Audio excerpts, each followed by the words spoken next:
बिस्मिल्लाहिर्रहमानिर्रहीम। अस्सलाम वालेकुम। मैं हूँ ऐसे और आप लोग देख रहे हैं मेरा यूट्यूब चैनल। अगर मैं अपना छोटा सा इंट्रोडक्शन आप लोगों को देती चलूँ तो मैं इस वक्त फ़ातिमा जिन्ना मेडिकल यूनिवर्सिटी लाहौर में MBBS सेकंड ईयर की स्टूडेंट हूँ। तो आज की वीडियो में क्योंकि बहुत सारे बच्चे मुझसे पूछे थे, उनसे टाइम मैनेज नहीं हो पा रहा तो गाइड कर दूँ मैं उनको, तो इसलिए आज मैंने वो वीडियो बना रही हूँ कि आप अपना टाइम मैनेज कैसे कर सकते हैं अपनी MD कैट की तैयारी के दौरान। अच्छा, सबसे पहले आप लोगों को हर चीज़ का कोज़ पता होना चाहिए कि आप अपना टाइम मैनेज क्यों नहीं कर पा रहे, रीज़न क्या है। तो सबसे पहली रीज़न जो हमारे पास है वो है डिस्ट्रैक्शंस।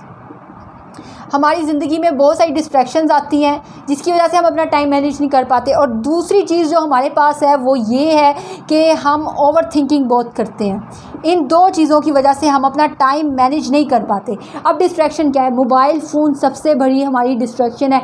वो हमारे हाथ में होता है तो हमने खोलना तो अपने लेक्चर को चाहिए होता है, लेकिन हम खोल क्या रहे होते हैं?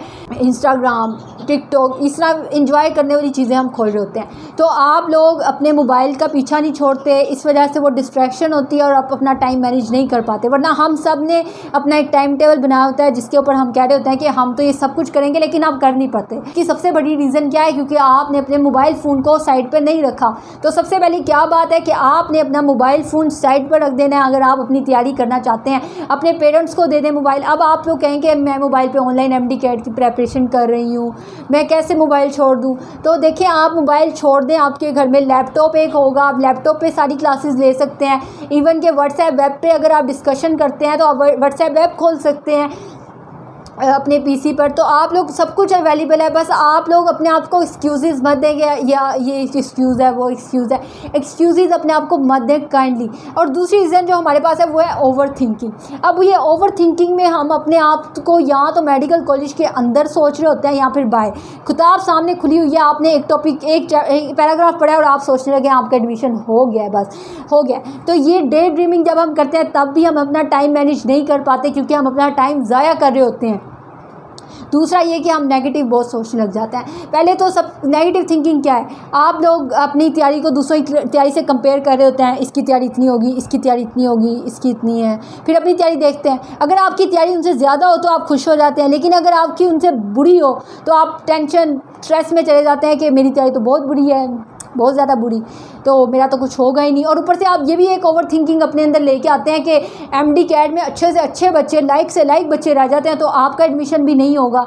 तो ये ओवर थिंकिंग सारी हम अपने इन्हीं MD कैट के दिनों के दौरान कर रहे होते हैं और इस वजह से हमारा टाइम मैनेज नहीं हो रहा होता।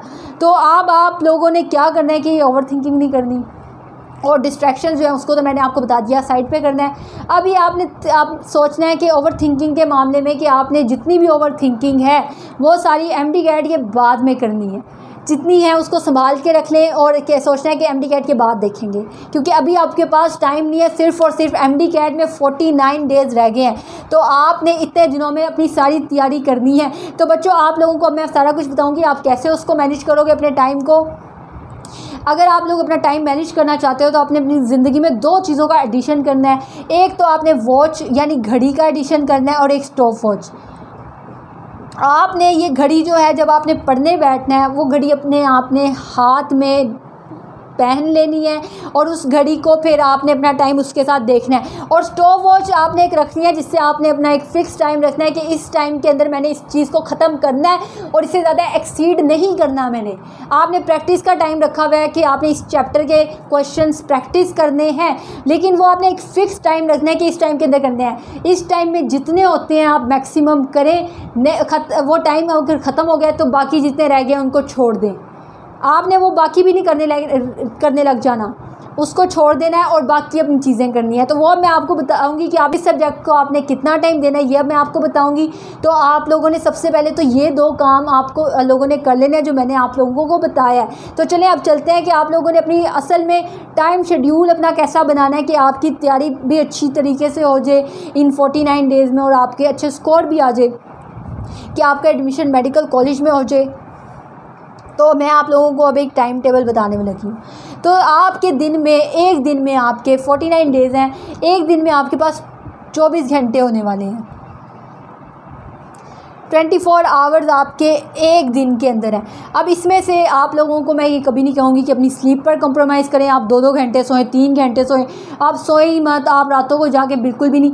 आपकी स्लीप जो है वो आपके ब्रेन के लिए एक फूड है। अगर आप अपने ब्रेन की प्रॉपर फंक्शनिंग करना चाहते हैं, आप चाहते हैं कि आपको जल्दी कम वक्त में अच्छी चीज़ें याद होंगी, तो आपको स्लीप बेहतर करनी पड़ेगी। तो 6 से 7 घंटे आपने ज़रूर स्लीप लेनी है, ठीक है। ये स्लीप हो गई हमारी 6 से 7 घंटे। अब इसको हम इसमें से माइनस करते हैं तो हमारे पास कितने घंटे बचते हैं? 17 आवर्स।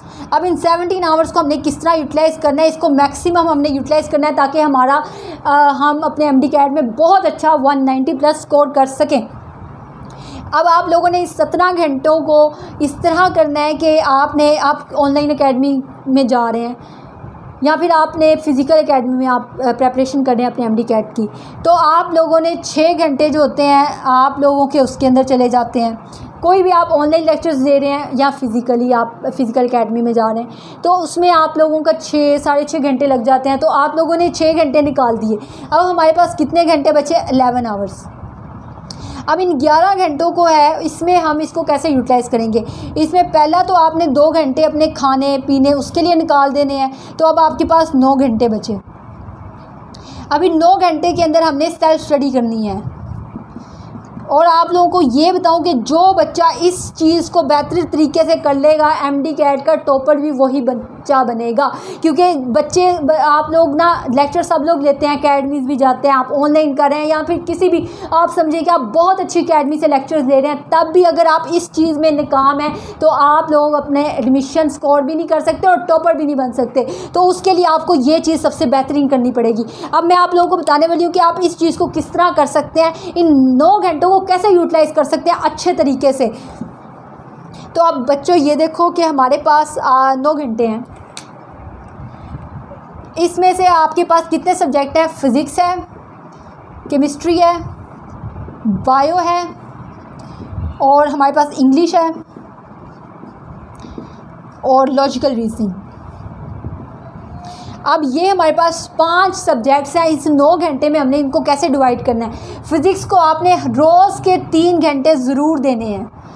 आपने इस 3 घंटे में लेक्चर आपने अलग से ले लिया 6 घंटे में। इस 3 घंटों में आपने नोट्स बनाने हैं अपने, आपने प्रैक्टिस करनी है और टेस्ट भी देना है। याद रखें, अब आप कहेंगे 3 घंटे में सब कुछ नहीं हो जाएगा, मैं आपको आगे सब कुछ बताऊंगी कि आपने इसको कैसे करना है। उसके बाद हमारे पास केमिस्ट्री है। केमिस्ट्री को आपने डेली का 3 घंटे केमिस्ट्री को भी देने हैं। ये हमारे पास 6 घंटे हो गए। बायो को आपने डेली का 1 आवर देना है। इंग्लिश को 1 आवर एंड 30 मिनट्स आपने डेली के डेली देने हैं और लॉजिकल रीजनिंग को 30 मिनट्स आपने देने हैं।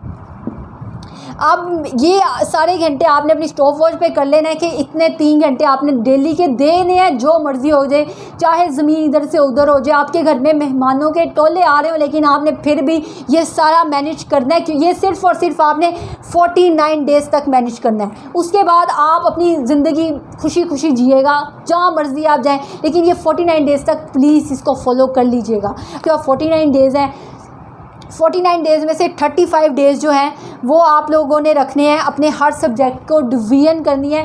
जैसे हमारे पास फ़िज़िक्स के अंदर 13, अगर आपने तैयारी अभी तक नहीं भी की ना, अगर आप आज से शुरू करें तब भी आप कर सकते हैं। तो 13 आपके टॉपिक्स हैं टोटल फ़िज़िक्स के अंदर। तो इन 13 टॉपिक्स के अंदर आपने डिवाइड करना है 35 डेज़ में। बाकी के जो दिन होंगे आपने उसमें ज़्यादा से ज़्यादा FLP अटैम्प्ट करने हैं, आपने मॉक टेस्ट अटैम्प्ट करने हैं, क्योंकि वो बाकी के दिनों में आपने वो सब कुछ करना है और साथ साथ रिवीजन करनी है इसकी। तो 35 डेज़ में आप लोगों ने 13 टॉपिक को फिज़िक्स के डिवाइड किया। तो हर रोज़ आप लोग देखेंगे कि 3 दिन आप एक चैप्टर को फ़िज़िक्स के दे सकते हैं, यानी टोटल आप 9 घंटे एक फ़िज़िक्स के चैप्टर को देंगे अगर हर रोज़ आप 3 घंटे फ़िज़िक्स को दें। अब इसमें आपके पास 9 घंटे हैं। अब आप देखें कि 9 घंटे में आप क्या नहीं कर सकते। आपने फ़िज़िक्स के लेक्चर तो पहले ही ले लिए, नोट्स बनाए, एक दिन आपने नोट्स बना लिए 3 घंटों में, चलो हो गया। अब अगले दिन आप लोगों ने 3 घंटे में उसकी प्रैक्टिस कर ली है। जितने भी आप किसी भी एक सोर्स से प्रैक्टिस करनी है, कोई अच्छा सा सोर्स हो, आप किसी ऑनलाइन जगह जा रहे हो, आप किसी भी स्टेप्स के भी अच्छे अच्छे नोट्स हैं, लेकिन आपने एक ही नोट्स की प्रैक्टिस करनी है। किप्स के भी अच्छे नोट्स हैं, आपने ज़्यादा जगह नहीं जाना, लेकिन एक सोर्स से प्रैक्टिस करनी है। ऐसा नहीं करना मैं ये भी किताब कर लूँ वो भी किताब, एक किताब से प्रैक्टिस करनी है, एक दिन वो कर लिया और बाकी का जो अगला तीसरा दिन है उसमें आप टेस्ट या पास पेपर्स की प्रैक्टिस कर लो। तो इस तरह आपने सब कुछ मैनेज करना है। हमारे पास केमिस्ट्री के 19 दिन है, तो आप लोगों को क्या करना पड़ेगा, आपको 2 दिन एक सब्जेक्ट को देने पड़ेंगे अगर आप 35 डेज़ में इसको कंप्लीट करना चाहते हो। तो इस तरह आपने करना है, डिवाइड करना है। इंग्लिश का जो हमारे पास 130 मिनट्स है, इसको आपने अब कैसे करना है, इसको आपने 30 मिनट्स वोकैबुलरी को डेली देना है और 1 आवर आपने ग्रामर को देना है। ग्रामर के आपने रूल्स पढ़ने हैं और ज़्यादा से ज़्यादा प्रैक्टिस करनी है। रूल्स तो आप पढ़ के आए होंगे अपनी क्लास में, तो आपने उसको अप्लाई करना है प्रैक्टिस कर करके। बेशक आप अब उस रूल को नहीं पढ़े तब भी आपने प्रैक्टिस करनी है और जो गलतियाँ होंगी उनको अलग से लिखना है। और लॉजिकल रीजनिंग को daily 30 minutes more than enough है। बाकी के अपने 2 घंटे में आप इंजॉय करें, खाना खाएं जो मर्ज़ी, अपनी डाइट का, अपनी स्लीप का ज़्यादा से ज़्यादा ख्याल रखें। तो उम्मीद करती हूँ कि आपको मेरी बात समझ लग गई होगी। अगर अभी भी कोई कन्फ्यूजन है तो आप लोग मुझसे पूछ सकते हैं कमेंट सेक्शन में। तो फिर इजाज़त दें, अपने एमडी कैट की तैयारी करें। आपका इतना ज़्यादा वक्त मैंने ले लिया है, तो अभी जाके पढ़ाई करें और टेंशन लेने की बात नहीं है कि मेरी अभी तक मैंने शुरू नहीं किया, सब बच्चे कर चुके होंगे।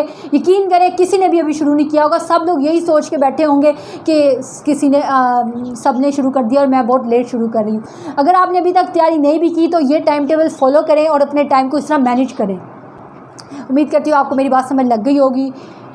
अपना ढेर सारा ख्याल रखें। अल्लाह हाफिज़।